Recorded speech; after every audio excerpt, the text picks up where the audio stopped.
Hi, everybody. Mr. Davis here. It's live from the book club, chapter 5 of Alice in Wonderland. I'm going to go ahead and jump right in. The caterpillar and Alice looked at each other for some time in silence. At last, the caterpillar took the hookah out of its mouth and addressed her in a languid, sleepy voice.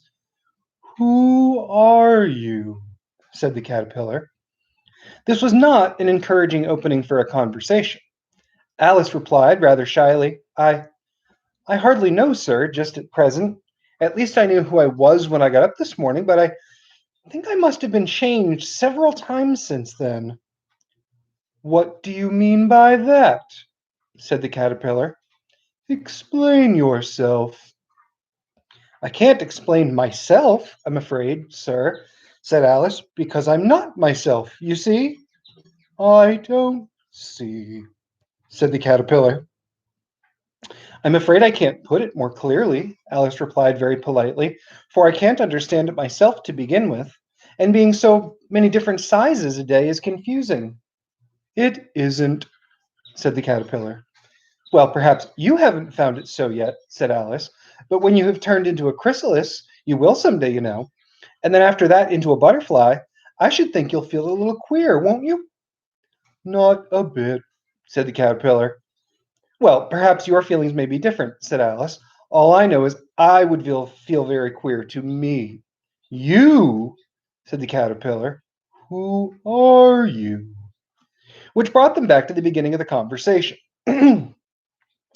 Alice felt a little irritated at the caterpillar making such very short remarks, and she drew herself up and said very gravely, I think you ought to tell me who you are first.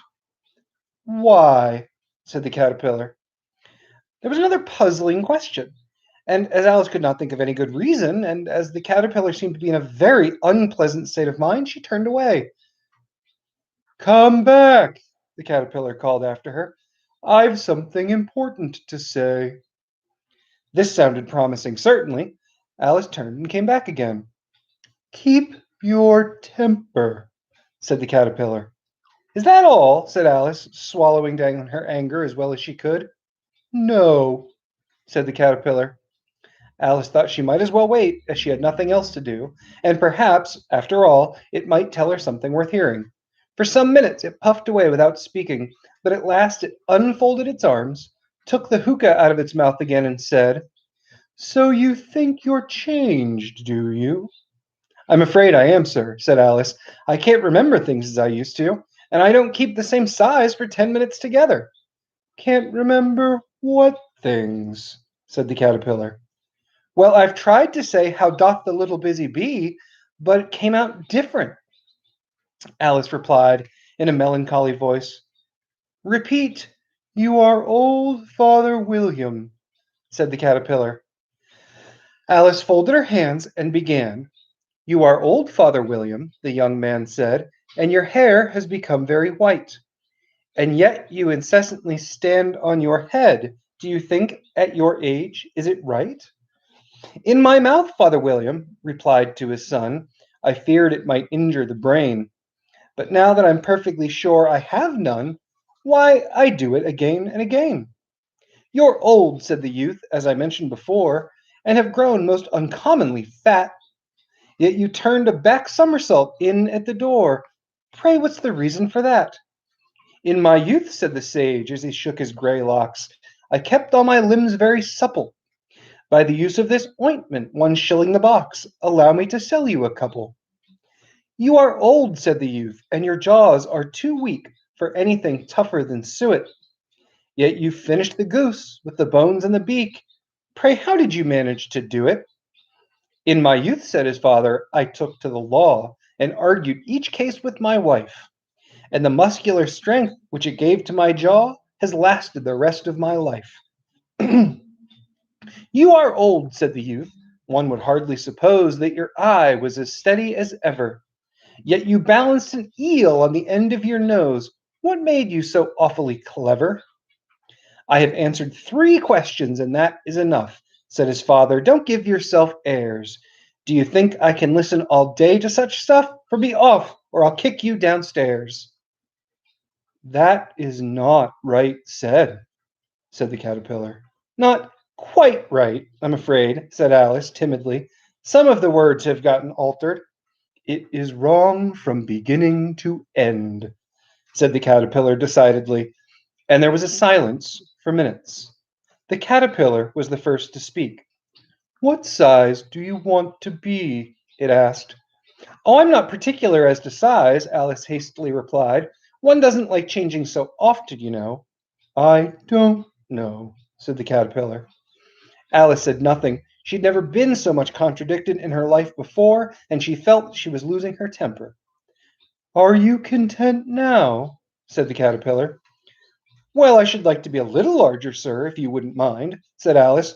3 inches is such a wretched height to be. It is a very good height indeed, said the caterpillar angrily, rearing itself upright as it spoke. It was exactly 3 inches high. But I'm not used to it, pleaded poor Alice in a piteous tone, and she thought to herself, I wish the creatures wouldn't be so easily offended. You'll get used to it in time, said the caterpillar, and it put the hookah in its mouth and began smoking again. This time, Alice waited patiently until it chose to speak again. In a minute or two, the caterpillar took the hookah out of its mouth and yawned once or twice and shook itself. Then it got down off the mushroom and crawled away in the grass, merely remarking as it went, one side will make you grow taller, and the other side will make you grow shorter. One side of what? The other side of what? Thought Alice to herself. Of the mushroom, said the caterpillar, just as if she had asked it aloud, and in another moment it was out of sight. Alice remained looking thoughtfully at the mushroom for a minute, trying to make out which were the two sides of it, and as if it was perfectly round, she found this a very difficult question. However, at last she stretched her arms around it as far as they would go and broke off a bit of the edge with each hand. And now, which is which? She said to herself, and nibbled a little bit of the right to try the effect. The next moment, she felt a violent blow underneath her chin. It had struck her foot. She was a good deal frightened by this sudden change, but she felt that there was no time to be lost, as she was shrinking rapidly, so she set to work at once to eat some of the other bit. Her chin was pressed so closely against her foot, there was hardly room to open her mouth, but she did it at last, and managed to swallow a morsel in the left hand. Come, my head's free at last, said Alice in a tone of delight, which changed into alarm in another moment, when she found that her shoulders were nowhere to be found at all. All she could see, when she looked down, was an immense length of neck, which seemed to rise like a stalk out of a sea of green leaves that lay far below. What can all that stuff be? Said Alice. And where have my shoulders got to? And oh, my poor hands, how is it I can't see you? She was moving them about as she spoke, but no result seemed to follow, except a little shaking among the distant green leaves. As there seemed to be no chance of getting her hands up to her head, she tried to get her head down to them, and was delighted to find that her neck would bend about as easily in any direction, like a serpent. She had just succeeded in curving it down into graceful zigzag, and was going to dive in among the leaves, which she found to be nothing but the tops of the trees under which she had been wandering, when a sharp hiss made her draw back in a hurry. A large pigeon had flown into her face and was beating her violently with its wings. Serpent! Screamed the pigeon. I'm not a serpent, said Alice indignantly. Let me alone. Serpent, I say again, repeated the pigeon, but in a more subdued tone, and with an added kind of a sob. I've tried every way, and nothing will suit them. I haven't the least idea what you're talking about, said Alice. I've tried the roots of trees, and I've tried banks, and I've tried hedges, the pigeon went on without attending to her. But those serpents, there's no pleasing them. Alice was more and more puzzled, but she thought there was no use in saying anything till the pigeon had finished. As if it wasn't enough trouble hatching the eggs, said the pigeon, but I must be on the lookout for serpents all night and day. Why, I haven't had a wink of sleep in 3 weeks. I'm very sorry you've been annoyed, said Alice, who was beginning to see its meaning.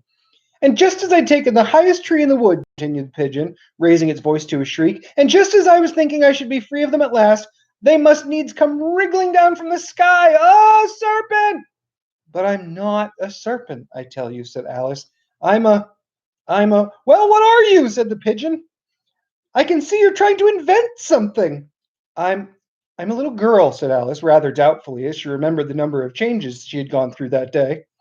A likely story indeed. said the pigeon in a tone of the deepest contempt. "I've seen a good many little girls in my time, but never one with such a neck as that. No, no, you're a serpent, and there's no use denying it. I suppose you'll be telling me next that you never tasted an egg." "I have tasted eggs, certainly," said Alice, who was a very truthful child. "But little girls eat eggs quite as much as serpents do, you know." "I don't believe it," said the pigeon. "But if they do, why, then they're a kind of serpent. That's all I can say." This was such a new idea to Alice that she was quite silent for a minute or two, which gave the pigeon the opportunity of adding, "You're looking for eggs, I know that well enough, and what does it matter to me whether you're a little girl or a serpent?" "It matters a good deal to me," said Alice, "but I'm not looking for eggs as it happens, and if I was, I shouldn't want yours. I don't like them raw." "Well, be off then," said the pigeon, as it settled down again to its nest. Alice crouched down among the trees as well as she could, for her neck kept getting entangled among the branches, and every now and then she had to stop and untwist it. After a while, she remembered that she still held the pieces of the mushroom in her hands, and she set to work very carefully, nibbing first one and then at the other, and growing sometimes and sometimes shorter, until she had succeeded in bringing herself down to her usual height. It was so long since she'd been anything near the right size that it felt quite strange at first, but she got used to it in a few minutes and began talking to herself as usual. "Come, there's half my plan done now. How puzzling all these changes are. I'm never sure what I'm going to be from one minute to another. However, I've got back to my right size. The next thing is to get into that beautiful garden. How is that to be done, I wonder?" As she said this, she came suddenly upon an open place, with a little house in it about 4 feet high. "Whoever lives there," thought Alice. "It'll never do to come upon them this size. Why, I should frighten them out of their wits." So she began nibbling at the right-hand bit again, and did not venture to go near the house till she had brought herself down to 9 inches high.